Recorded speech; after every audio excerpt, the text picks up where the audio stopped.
Okay.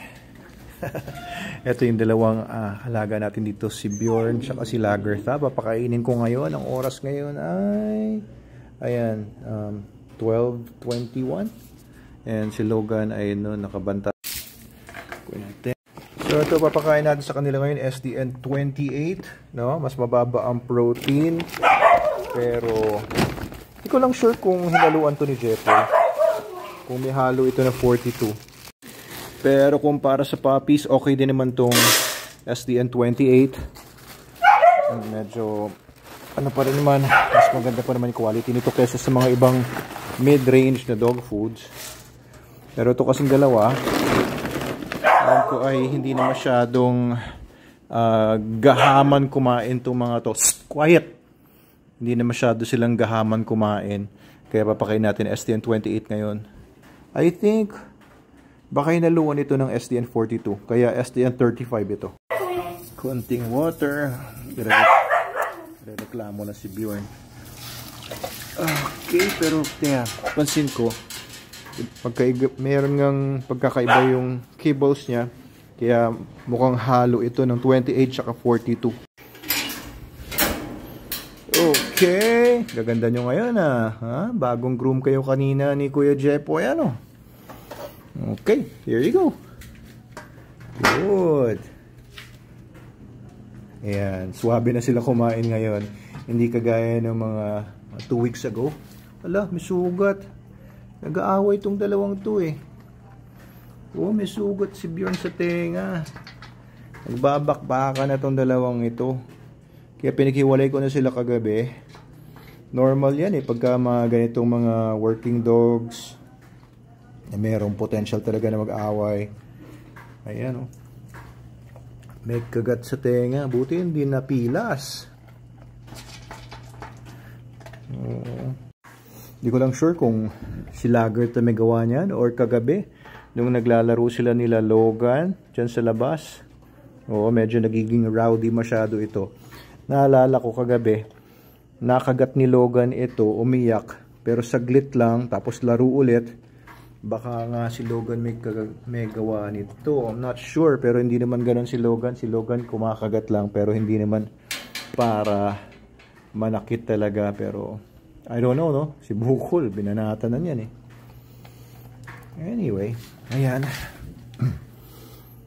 Good. Wala na yung flash ko. Paubos na siguro yung battery ko. Hindi naman. Bakit kaya nawala yung flash? Ayun. Ayan, may flash ulit. Para malinaw nating makita ang pagkain nila. So, pansin nyo, hindi na sila kagaya nung dati na para silang mga patay gutom. Ayan, suwabe na sila kumain. Ayan, oh. Tuyo na naman yung sugat eh. Teka, tuyo ba o masakit ba? Baka dapat lagyan ko ng betadine or super dog soap.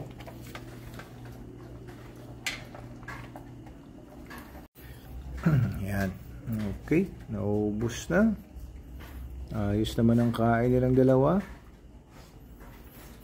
Dami na ako nag-comment kanina dun sa video ko sa kanila kaninang hapon.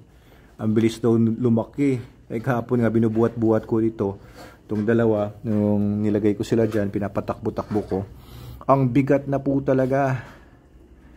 Hindi ako magugulat kung nasa mga 10 kilos na itong mga to. Ang bilis eh. So yung paglaki naman mga puppies, it's because of genetics. Ang tatay nila si Ragnar, malaki talagang aso yun. And, oops, pupupu. Cut muna natin. Baka may mandiri. Okay. Tumain na silang dalawa. And, ayan, medyo tumahimik na sila. Inantok na si Lagertha. Si Bjorn. Oo. Tenga mo. Buti hindi natapyas talaga. Ang ganda pa naman ng tenga ito pag tayo-tayo. Tumatayo na ulit yung tenga niya. Anyway, ito pong dalawa ay no-overfeed ko. Yung nakita nyo kaninang 1.5 takal, overfeeding po yun. I think that's more than 4% ng body weight nila na kung isusuma total yung kinakain nila buong maghapon. Kaya malambot ang poops nila. Oo, lambot ang poops nito, sila Bjorn saka sila Gertha. Pero kung susundin ko yung susundin namin yung feeding guide, baka isang taka lang per meal sa kanilang dalawa na yon. Whereas si Logan, nasa 1% lang talaga ng body weight niya yung kinakain niya, kaya buo ang dumi nito. Ayun ayun yung dumi niya, dyan siya dumudumi kapag pinakawalan ko siya pagkagabi.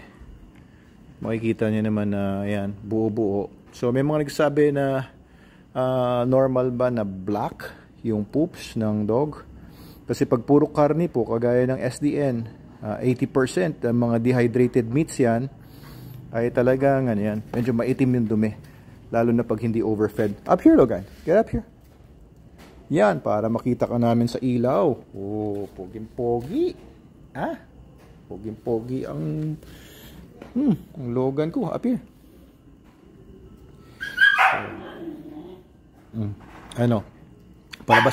Palabasin ba natin yung dalawang tuta? Wag na. Bukas na lang, no? Medyo basa-basa yung ground. Bukas na lang, tsaka gabi na masyado. Mag 1 o'clock na no? Bukas agahan natin, pakawalan natin tong dalawang to. Okay guys, good night. Good night puppies. Bukas na namin kayo pakawalan. Tignan natin kung masusuotan na natin sila bukas ng super dog collars. Super dog collars, and baka ilakad na natin. Lakad natin somewhere kahit hanggang doon sa office lang. Okay, good night. Bye bye.